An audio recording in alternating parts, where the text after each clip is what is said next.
Good afternoon and welcome to ABG Finance, where finance and markets align.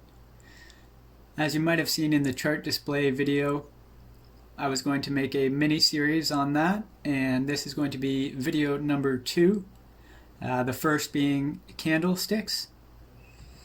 So in today's video we're going to discuss what are time frames, how we can use time frames, and how they relate to candlesticks or candles, which was the previous video number 1 of the mini series. So getting into what are time frames. Time frames are specified time periods of stock price movement, and they're going to be reflected in minutes, hours, days, weeks, months, years, and variances of those. So you might have 1 minute, 5 minute, 45 minute, 1 hour, 4 hour, 5 hour, etc. There's typically two types of time frames you're going to see referenced in reading material or other videos you watch. These are going to be what we see on the left side of our screen here: higher time frames, high time frames, or HTF for short. And then on the right side we have the opposite, so we have our lower time frames, low time frame, or LTF for short. The difference of these, starting with the higher time frames, the higher time frames are going to show us the bigger picture, okay? So these are going to be the zoomed out perspective of a particular stock price movement. These might be the 1 day, the 1 week, 1 month, 1 year time frames to show greater fluctuation. And with these higher time frames, what you're going to get is greater strength and more reliability from those key areas or supply, demand, support, and resistance that you see on higher time frames. This is because they operate in the sense that there's a lot lower quantity of them compared to your low time frames, but the quality of these higher time frames is higher. So you have high quality and lower quantity. This is because a higher time frame, if you're looking at a 1 day period, you're only going to see, the low, the high, the open, and the close. If you were to look at that 1 day period on a lower time frame, you're going to get a lot more candles to display the price fluctuation and the whole story within that 1 day, right? So you're going to get a lot more ups and downs or noise in a lower time frame. That's why our higher time frames have higher quality key areas of interest, but lower quantity. Higher time frames are typically better for investing or swing trading, in my opinion, and I put that asterisk there because trading is, or investing, subjective. Depending on what you're doing, you might be operating at your own preference, right? So me personally, higher time frames better for investing and swing trading because they show you the bigger picture. They avoid all the noise that's created on the lower time frames, and you're not going to get caught up in, false bottoms or fake highs, etc.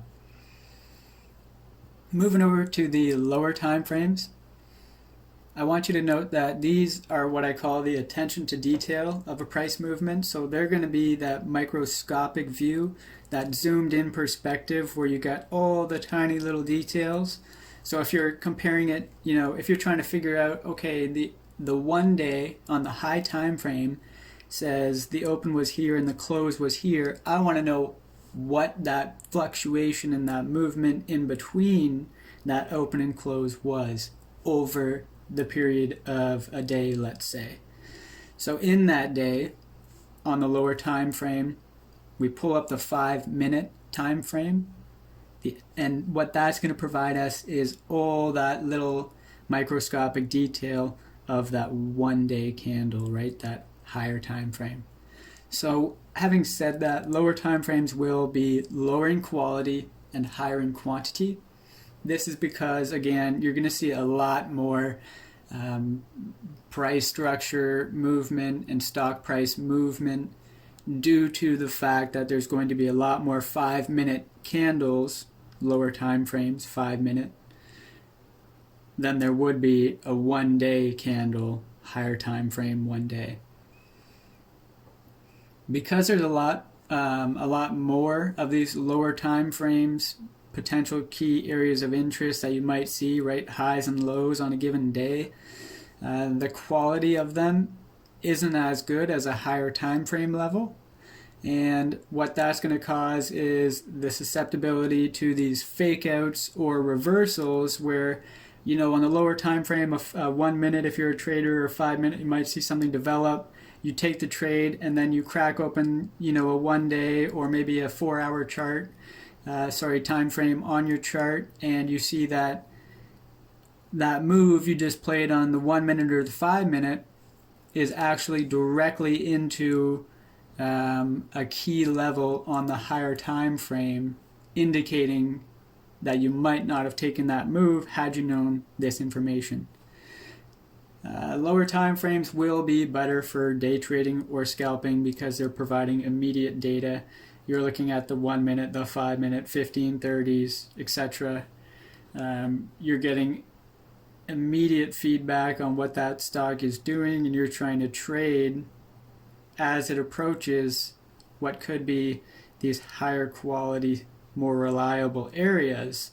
That's when we look at our lower time frames to take trades.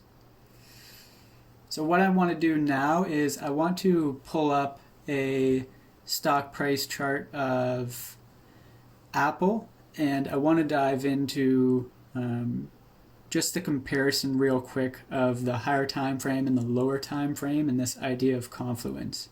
So give me a second real quick while I pull this up. Alrighty, so here is Apple's chart display on the screen, and I'm just going to pull up the larger view. And if you remember from the chart display video, I like to use the visual candles. Easier to read, more information provided. A lot of people, I think, prefer to use candles as opposed to the area visual. So real quickly today, I just want to show what I was mentioning on the last few slides there, a comparison or the confluence of how time frames, the higher time frames and the lower time frames work together to give you that confluence area where you might want to take a trade. So I'm just going to draw 2 lines to show what we might be looking at on a daily chart.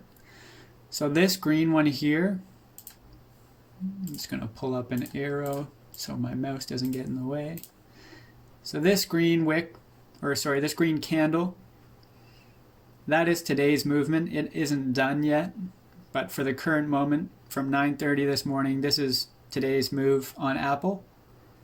And you can see here the red candle beside it. That's a 1 day, a higher time frame, open to close because it's a bearish candle, right? So it opens and closes down. That would be Friday's price movement on the 1 day higher time frame. So you see how there's only 2 candles, Friday and today, on the 1 day higher time frame? I just want to show you real quick what it looks like on a 30-minute time frame, so a lower time frame or an LTF. See the difference there? 1 day we have 2 candles, a Friday candle and a today candle. On the 30-minute time frame,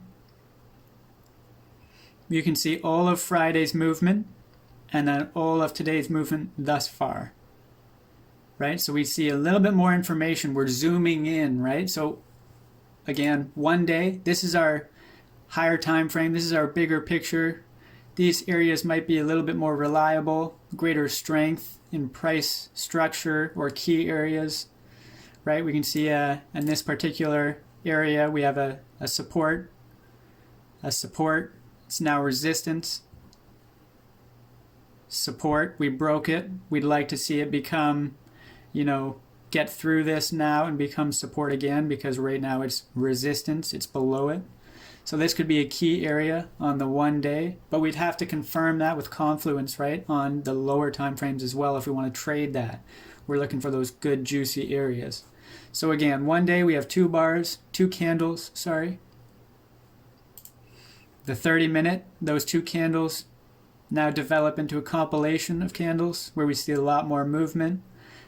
A high, a low, high, a deep low, and then we see today's continuation, right? More fluctuation, more noise than just the one-day candle.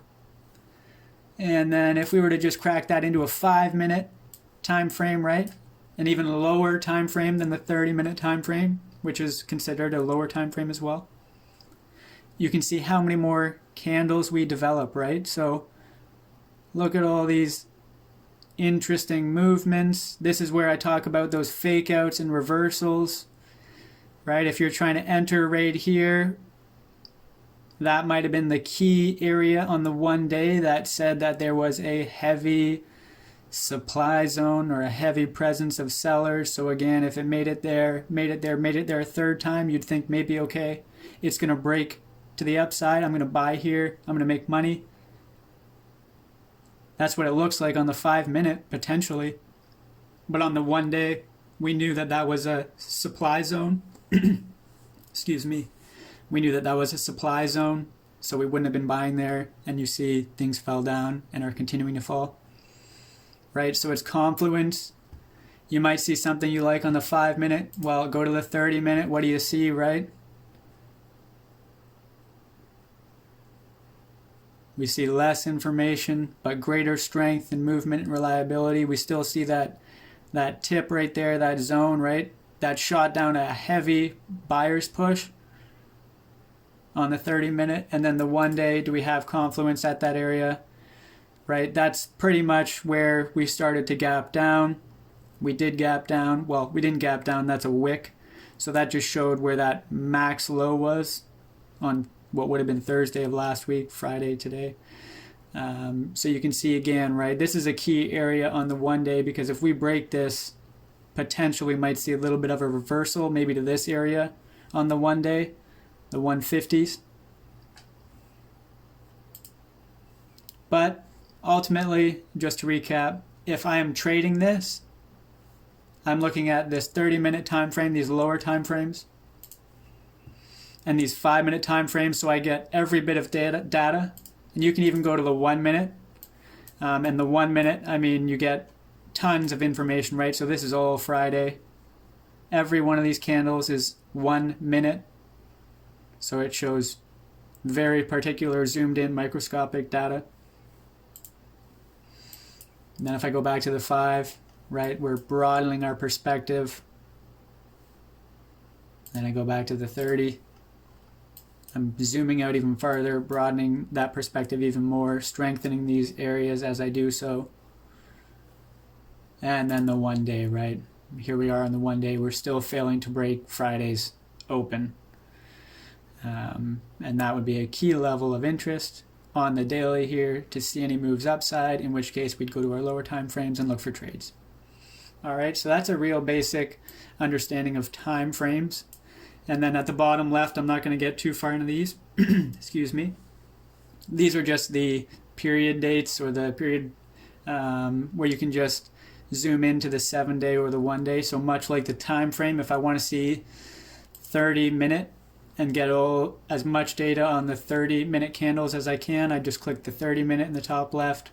The 1 month, each candle represents 1 month, 1 day, 1 hour, etc. You can do the same in the bottom left with the periods. If you just want to see the last day or the current day, you can see it gave me the current day's data and it put it on a excuse me, a lower time frame of a 15-minute to fit that visual. My goodness. And then if I was to click the 7-day, again, you can see it gave me the 7-day period. And to fit that 7-day period, it looks like it gave me a 1 hour time frame. So each of these candles represents 1 hour over a 7-day period. Alrighty, so that's a brief rundown of the time frames and the how those candles might interact on the 5-minute to the 30 to the 1 day, etc.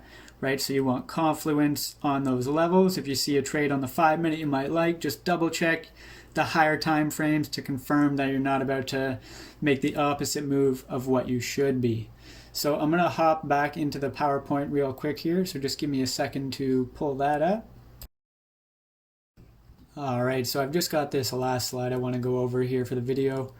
This is my strategy and how I use time frames. So my first step is my weekend reviews. I like to do this daily, sometimes as well, definitely weekly. And that would be on the weekend for the upcoming week. What I do is I identify my key areas on my higher time frames, which are for me, 1 week, 1 day. And I might use the 4 hour or the 1 hour if there's any new information being displayed. I then identify my key areas on my lower time frames. For me, this is my 30 minute, 15 minute, and the 5 minute.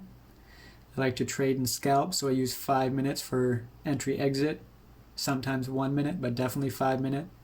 And my broader perspective would be the 15 minute or the 30 minute, still lower time frames, but that would be kind of what I'm using above my 5 minute for trading intraday. Now, the 1 week and the 1 day, and possibly the 4 hour, 1 hour, I'm using those for my weekend reviews to identify the strongest areas of supply, demand, support, resistance, right? So that's where I'm getting my reliable key areas, and then I'm seeing if those areas work onto my lower time frames as well. Step 2, that's where I'm comparing the confluence on these. So does that higher time frame and does that lower time frame, or vice versa? Do those key areas align? Do those levels match when you change your time frames to the higher time frame or lower time frame? When you do get this, it's a good sign you have confluence, right? And confluence is marking the key areas where we want to take trades. Final step, what I do, I summarize these ideas. What am I doing? Am I investing? Am I swinging it? Am I trading it, scalping it? Based on whatever I'm choosing as per my trade activity, let's say. So again, invest, swing, trade, or scalp. What are my entries and exits going to be, both high and low, right? Because eventually you'll get to a point where you can short stock as well, so you make money when it goes up and down. So you do want to have key areas identified high and low. From that, I'm looking for other factors, reasons to take that trade. So is it the MACD at a certain level? Is RSI need to come down a little bit? There's a ton of different indicators or patterns you can use, and depending on what you choose, right, you'll make sure that you add those factors into your confluence when identifying those entries and exits. And then the final thing will be my position sizing. So based on other economic factors, if I feel like this is a safe trade, my position size will be larger. If I feel like external economic factors might, take things down a notch, etc. Jerome Powell starts speaking, who knows? Markets tend to fall when he does, right? So I wouldn't take a full position on those days. So that's just kind of a base summary of how I trade. And using time frames. So I'm trading on the 5 minute typically, or scalping the 5 minute typically. I have an eye on my 15, my 30, and I've identified my key areas that week for the upcoming week on the prior weekend, using the 1 week, the 1 day, potentially 4 hour and 1 hour. Alrighty, so other than that, thank you for stopping by, and as always, keep on keeping on.